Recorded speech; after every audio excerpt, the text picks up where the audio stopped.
Polisi Kamuli ekutte omusirikale waayo etapo Jimmy ali ku ddaali ya Sajendi abadde atwala polisi balawole olw'ebigayibwa nti yakubye omutuuze Dirisa Kawongolo ow'emyaka 18 essasi eryamuse.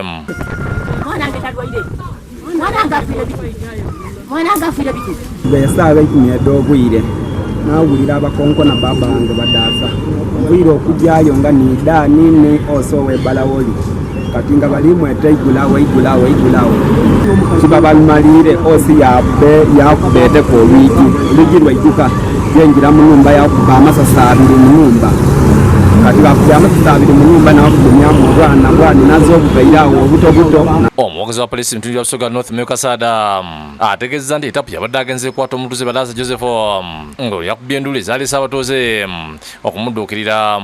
In the process of arresting, according to what we've heard, there was a scuffle and we suspect it might have caused the shooting. Abatuuze bagamba nti omusango Badaasa gwe yazza gutankanibwa nga mubagamba nti yabba emitwalo 3 ate abalala nti yakuba omuntu.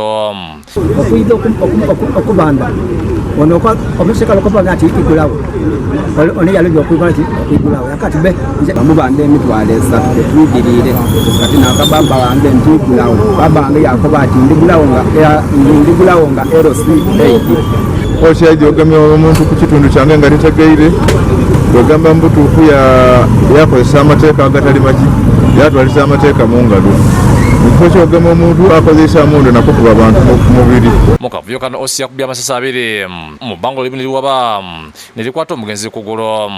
Asose yafunye amasasi abiri yali mu nyumba abikuza yaleje okuyikiriza waiwe kuba mukubayikirize atusise emundu yamukuba kumbuka munefe yatufiira mu ngalo akubayigulwa amasasi abiri esasi eryokusatu yali olekesi omutyamye mu zooni y'obutalaga 2 yamuyita. Polisi zinejjawo omulamu nekutwala emugwanika Kamulingo kunyiza kugenda mu maaso ekibinja ky'abasirikale nga bakulembedwa mu DPC w'e Kamuli Rebecca Ayita bazze mu kitundu abadde ttemu okongera okunoonyereza n'okuzuula ekituufu.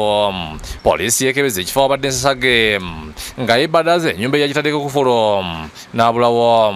DPC Ayita mu kuwayamu n'abatuuze alazinyi ku lw'omuvubuka n'okufa kyokka n'akuliza abantu bulijjo okuwanga ebyekulwanyisa ekitiibwa naddala emmondo. Ekyuma kiri bakikola nga tekiriko sorry naye abavubuka nsaba emyaka gireme kutulimba